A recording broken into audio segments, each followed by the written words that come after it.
Bonjour à tous, on se retrouve en mode studio dans la pièce où je réalise mes sessions d'entraîneur. On est avec le tout nouveau Be-Cool Smart Pro 2 et on va réaliser aujourd'hui une vidéo un peu particulière. Une vidéo que j'avais voulu réaliser il y a maintenant plusieurs mois mais je n'avais pas encore trouvé la configuration exacte. Et bien aujourd'hui on va pouvoir se lancer le défi virtuel contre réalité grâce à ce tout nouveau Be-Cool Smart Pro 2. Je m'explique. Comme vous pouvez voir, j'ai posé sur le home trainer le Boardman TT que j'ai utilisé lors de mon chrono du col de Berjou. Alors vous imaginez un peu ce que je vais réaliser aujourd'hui. Oui, je vais refaire le chrono du col de Berjou, mais sur ce home trainer en mode 200% dans les mêmes conditions physiques ou presque, avec le même nombre de jours de repos juste avant ma performance.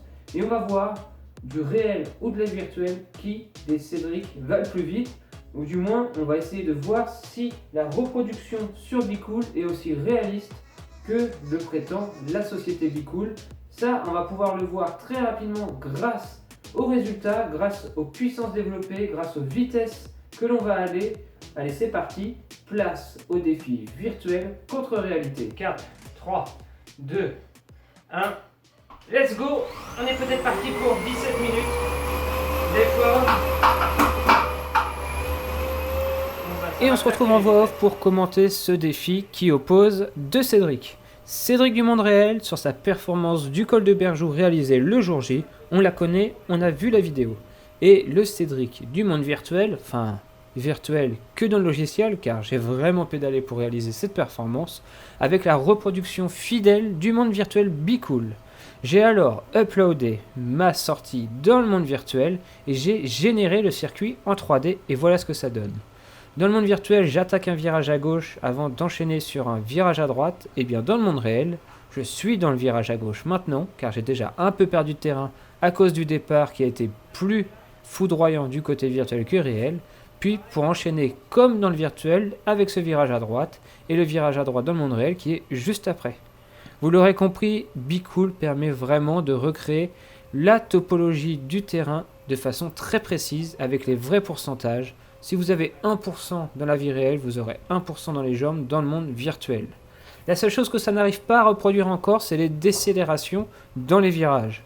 Ainsi, comme vous avez pu le remarquer, dès les premiers mètres, on a déjà perdu 9 secondes par rapport au monde virtuel. Pourquoi ? Car déjà, à l'accélération du départ, forcément, c'est un peu plus facile de lancer un vélo sur un home trainer que dans la vie réelle.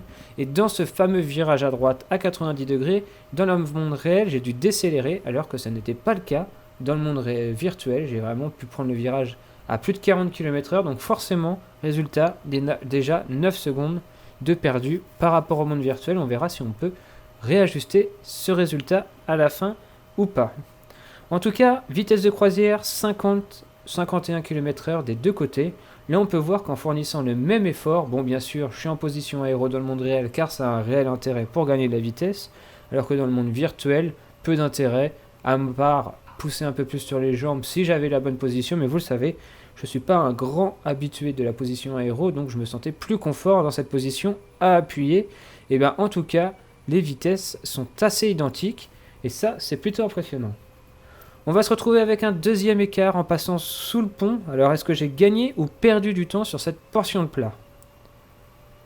13 secondes de retard, donc j'ai encore perdu 4 secondes par rapport au monde virtuel dans le monde réel. C'est assez simple à comprendre.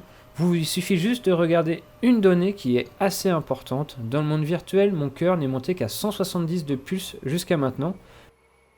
Je suis déjà à 178 de pulsation. Alors ça fait vraiment une grosse différence car la marge de manœuvre était beaucoup moins importante dans le monde réel alors qu'elle l'est beaucoup plus dans le monde virtuel. Donc je peux à tout moment encore plus envoyer des watts dans le monde virtuel par rapport au monde réel où vraiment à ce moment-là je vous assure j'étais au taquet. En tout cas on le voit encore une fois ici, pente positive dans le monde virtuel, pente positive dans le monde réel avec ce petit taquet qui était présent qui montait à 5-6%. Et qui a été fidèlement reproduit dans le monde virtuel. Et on a vu que des deux côtés, la vitesse a chuté de façon assez significative et à peu près identique des deux côtés. Donc on verra si ça se ressent dans les prochains écarts. À savoir que toute la première partie de ce contre-la-montre, c'était assez plat. Donc ça risque en effet d'être à l'avantage du monde virtuel car c'est quand même plus facile d'emmener du gros braquet sur un rouleau entre guillemets sur cette fameuse résistance. Ça permet vraiment d'atteindre des vitesses un peu plus importantes, bien que encore une fois on peut remarquer que ça s'équivaut 50 km/h des deux côtés. Alors le monde, niveau environnement, on peut voir que bien que les virages et la topologie est exactement identiques, au niveau de l'environnement c'est pas si déconnant que ça. On voit que le dévers est situé de droite à gauche, donc c'est plus haut à droite que à gauche. Et bien dans le monde virtuel, c'est exactement la même chose. On va avoir les fossés plus hauts à droite et les fossés plus bas à gauche. Comme quoi, BeCool se base vraiment sur des vraies données topologiques d'une carte pour réaliser son environnement 3D. C'est assez bluffant. Là, on est dans un environnement assez boisé, avec des petites falaises entre deux. Et bien on va retrouver exactement ce même type d'environnement dans le monde virtuel. C'est ça qui permet aussi de s'y croire et vraiment d'être à l'intérieur même de ce monde. Bon, bien sûr, ça ne reproduit pas exactement la même chose avec les différentes maisons sur le côté de la route, etc. Mais je trouve que c'est quand même déjà plutôt sympa. En plus, le monde est animé, on a un peu de spectateurs, des vaches, des moutons, enfin bref. Un monde plutôt riche en termes de qualité graphique et qui donne envie de rouler en tout cas. Et ça, c'est plutôt un bon point. Au niveau des virages, on peut voir que vraiment tout est fidèlement reproduit. On va arriver par exemple au bout de cette ligne droite avec un léger virage à droite. Et bien on va voir que dans le monde réel, on va arriver au bout de cette ligne droite avec un léger virage à droite, exactement de la même façon, avec un pourcentage à moins 1%, exactement pareil des deux côtés. Donc vraiment, c'est super bien modélisé à ce niveau-là. Il faut savoir que le col de Berjou c'était un peu situé dans une vallée. On avait à droite une colline et à gauche une colline. Et bien là, vous voyez, sur le monde virtuel, on voit bien la colline à gauche et la colline à droite. C'est juste un tout petit peu moins boisé que dans la vie réelle, mais franchement, on s'y croirait. On atteint ici des portions à 3-4%, et bien on se rend compte que dans le monde réel, c'était exactement la même chose. Ça monte, ça devient plus dur, et les vitesses chutent à 28 km/h des deux côtés, encore une fois, c'est plutôt fidèle. On a pu voir que pendant le dernier intermédiaire, je l'ai loupé en le commentant, qu'on avait récupéré un tout petit peu de temps par rapport au monde réel, comme quoi on a réussi un tout petit peu à rééquilibrer la donne sur ce nouveau segment. Et on va voir en poursuivant l'aventure si dans ce faux plat montant, on arrive encore à reprendre du temps. Et surtout dans la fameuse côte du col de Berjou, est-ce qu'on va plus vite dans le monde réel ou dans le monde virtuel ?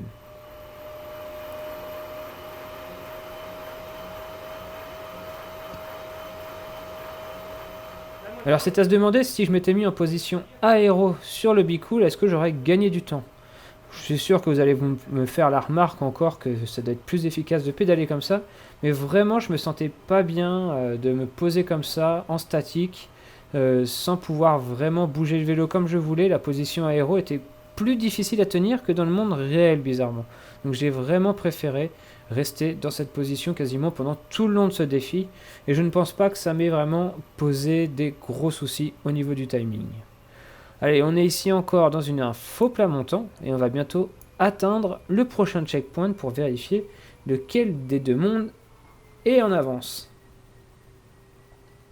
On est toujours encore sur des pourcentages similaires, toujours le même écart de pulsation, 10 pulsations d'écart, toujours, et on a toujours environ la même vitesse, un tout petit peu plus rapide du côté du monde virtuel, alors que, si vous vous rappelez, on avait le vent dans le dos côté réel, donc ça permettait de filer encore plus vite, et malgré ça, on arrive à aller un tout petit peu plus vite, toujours dans le monde virtuel.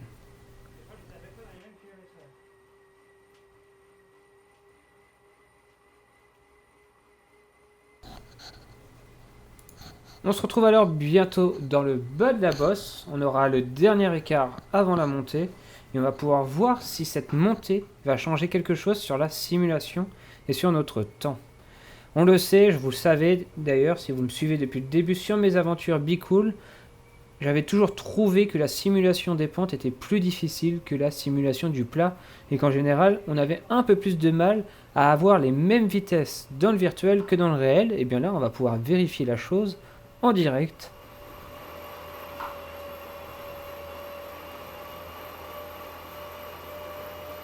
Du côté du monde virtuel, on approche de façon significative de la côte. Le virage à droite est là. On va commencer l'ascension. C'est parti, voilà, top pour le monde virtuel, alors que dans le monde réel, on voit ce fameux virage à droite beaucoup plus loin encore, on n'est pas encore là. Je pense d'ailleurs qu'on en a perdu quelques secondes bien précieuses dans ce dernier faux plat montant. Alors que l'on voit du côté virtuel que la vitesse a déjà chuté de manière assez significative, 19 km/h du côté virtuel. Voilà, l'écart est tombé, 23 secondes de retard avant l'approche de cette côte. Il va falloir maintenant remonter ce retard du côté réel pour ne pas voir le monde virtuel gagner de façon très facile. Alors on peut voir que les pentes sont simulées vraiment de la même façon. On a du 5, 6%, 8% des deux côtés exactement de la même façon. Et on peut voir surtout, alors que tout à l'heure dans le monde virtuel j'avais atteint des vitesses de 18-19 km/h, que dans le monde réel, étonnamment, on va beaucoup plus vite, enfin du moins 2 à 3 km/h plus rapide en côte que dans le monde virtuel, ce qui voudrait dire que l'on peut rattraper dans cette côte le monde virtuel. C'est vrai que sur le home trainer, la résistance est quand même assez impitoyable. Et lorsque l'on voit des 5 et des 7% à l'arrière de la roue, je vous garantis que ça devient très très dur.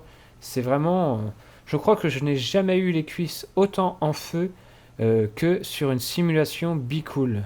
Dans des cols comme la vidéo de l'Alpe d'Huez que j'avais grimpé, vraiment j'avais les jambes en feu. Bon, on atteignait des pourcentages assez élevés pendant très longtemps, mais jamais dans le monde réel j'ai eu autant mal aux jambes, musculairement parlant. Et à chaque fois, ce n'est pas le cœur qui limitait la performance, mais bien les jambes, alors que dans le monde réel, en général, c'est le cœur qui limite mon corps et non mes jambes. C'est ça la différence en général. On va bientôt se retrouver sur un premier intermédiaire et on peut voir que, comme toujours, la simulation refait très bien son boulot. Des pentes à 6-7% qui sont parfaitement retranscrites au travers de ce monde virtuel. Le cardio augmente un tout petit peu tout de même du côté Be Cool. On a atteint les 177-178 de pulse, mais on est loin quand même de passer la barre des 180 que vraiment j'ai atteinte durant tout le long dans le monde réel et qui m'a limité ma performance. Alors attention, dans ce virage, hop, top, on va faire un écart, un nouvel écart. Dès qu'on arrivera au bout de cette ligne droite dans le monde réel, on aura notre nouveau écart. Alors est-ce que l'on a gagné du temps sur les 23 secondes que l'on avait en bas de la montée? Juste à ce moment-là, attention, on a maintenant exactement 19 secondes. On a repris 4 secondes sur le monde virtuel. Cela veut dire quoi? Tout simplement que l'on va plus vite dans le monde réel à monter que dans le monde Be Cool.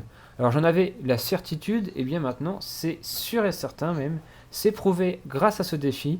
Le plat est plus dur à emmener dans la réalité, mais les montées sont plus faciles à emmener. Alors peut-être que ça va permettre d'équilibrer les deux performances tout simplement et de faire un temps à peu près identique, ce qui serait vraiment la preuve que Be Cool permet de recréer efficacement les parcours réels et surtout de pouvoir s'y entraîner avant d'aller vraiment les affronter en vrai. Et ça voudrait dire que pourquoi pas, pour mes prochaines compétitions, je pourrais reproduire ces mondes en 3D pour pouvoir m'entraîner et j'aurais exactement la performance à faire dans les jambes. Avant d'arriver sur place, j'aurais même pas à reconnaître le parcours, je connaîtrais les virages, je connaîtrais la difficulté et ça sera bien plus facile pour moi d'aborder ces nouveaux défis.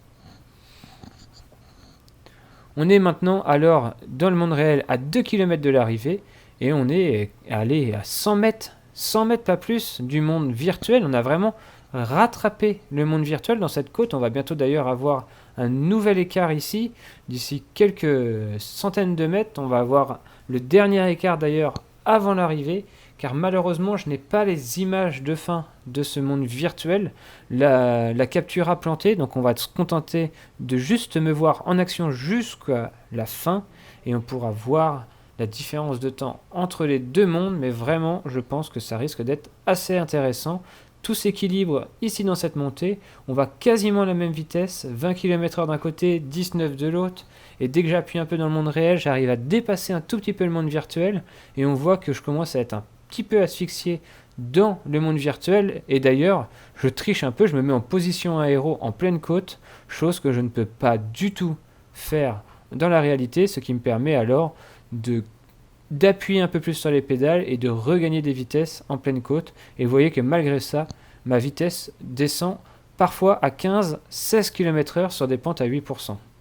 Allez, nouveau intermédiaire, 14 secondes, je reprends encore du temps. J'ai repris encore 5 secondes sur la fin de cette ascension, comme quoi le finish risque d'être vraiment très sport et on verra à la fin de cette vidéo qui des deux mondes va le remporter. Je vous laisse faire vos paris dans les commentaires dès maintenant. Dites-moi qui des deux Cédric va gagner, le Cédric réel ou le Cédric virtuel. Bon, bien sûr, moi je connais les réponses, donc je ne vous dirai rien.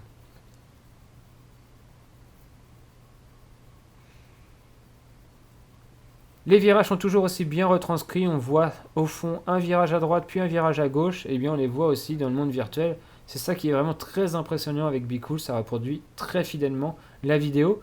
Et on finira malheureusement sur ce type de plan. J'avais filmé le home trainer pour voir un petit peu le travail de la roue arrière sur le home trainer, et on voit d'ailleurs que ça ne bouge pas tant que ça, et que la roue reste très droite, très alignée, et ne va pas non plus s'écraser comme sur un home trainer classique.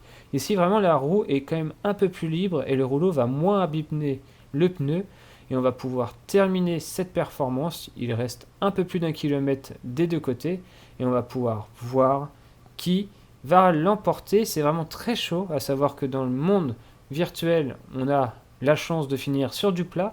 Donc si j'arrive à réaccélérer de la bonne façon à la fin de cette performance, il se peut que je regrappille quelques secondes sur le monde réel, donc il faut vraiment que dans le monde réel, à ce moment même, j'ai gagné plus de 10 secondes pour pouvoir rééquilibrer la tendance, ce qui risque d'être quand même assez difficile sur 1 km de gagner 10 secondes, surtout en roulant à peu près la même vitesse.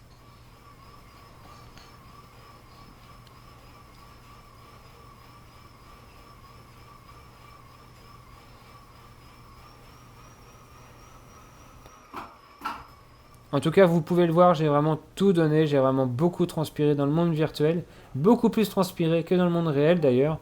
C'est là aussi la grosse différence, le corps, il dépense beaucoup d'énergie sur le home trainer, on a très chaud, on dégouline et on a du mal à se réguler, donc forcément la performance peut être un peu faussée par rapport au monde réel où vraiment on a des équipements légers, on a le vent qui vient vraiment nous rafraîchir, les casques qui permettent une bonne ventilation du visage, pas de transpiration, pas de perte inutile de transpiration.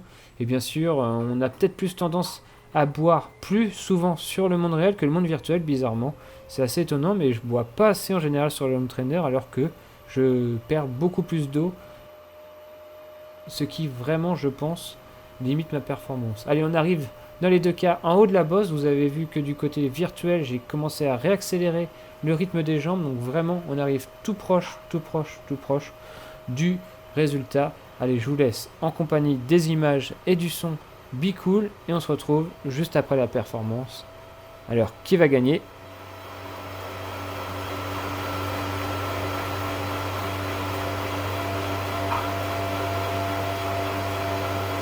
Allez, c'est la fin.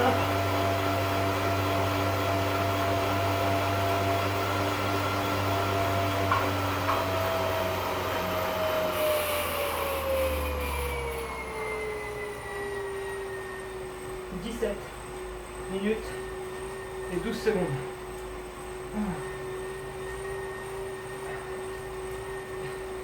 Soit une dizaine de minutes, 2 secondes en moins que mon temps réel. C'est quand même assez oufissime. Et bien voilà, vous en savez plus sur la confrontation entre le monde réel et le monde virtuel que peut vous proposer ce BeCool Pro 2, ainsi que ses sensations. On a pu voir que pendant toute la durée du col de Berjoux, la vitesse était vraiment semblable du début à la fin à quelques kilomètres heure près, et la preuve en est au finish 15 secondes d'écart entre le monde réel et le monde virtuel. Seulement 15 petites secondes, c'est vraiment pas énorme. Je m'attendais à une différence beaucoup plus grande, et d'ailleurs lorsque je prends les deux sorties sur Strava, le monde réel et le monde virtuel, et que l'on superpositionne les deux courbes de vitesse, on se rend compte que suivant l'endroit où l'on est, on perd quasiment la même vitesse. Les grosses différences, on les a vues. Sur le plat, on a tendance à aller quelques kilomètres heure plus rapide, et dans les côtes, dans le monde réel, on a tendance à rattraper ces quelques kilomètres heure. En tout cas, c'était ma première expérience sur ce BeCool Pro 2. Bien sûr, je vous referai pendant tout l'hiver d'autres vidéos sur ce BeCool. On en fera même très vite, même avant l'hiver. On va reprendre doucement les sessions Be Cool et on va pouvoir réaliser des nouveaux parcours. Fin de la confrontation réalité contre virtuel. Si vous avez aimé cette vidéo, n'hésitez pas à me le dire en mettant un gros pouce bleu en bas de celle-ci. J'en ferai peut-être à nouveau un autre. Et si vous voulez toujours plus de vidéos sur le Be Cool, dites-moi le dans les commentaires. On pourra alors réaliser à nouveau des montées épiques comme on avait pu le faire avec l'Alpe d'Huez. Si vous voulez tenter vous aussi cette épreuve du col de Berjoux, j'ai uploadé ma vidéo entièrement sur le site. Je vous mets tous les liens dans la description. Si vous avez le Be Cool, vous pourrez alors refaire exactement la même sortie avec en vidéo ma propre vidéo qui défilera à la vitesse que vous irez et vous pourrez alors parfaitement vous y croire et être entièrement dans le décor que vous propose le col de Berjoux. Je vous laisse aller voir tous les liens dans la description et nous on se dit à très vite pour la prochaine vidéo sur ce Be Cool Pro. D'ici là, comme toujours, portez-vous bien. Ciao tout le monde.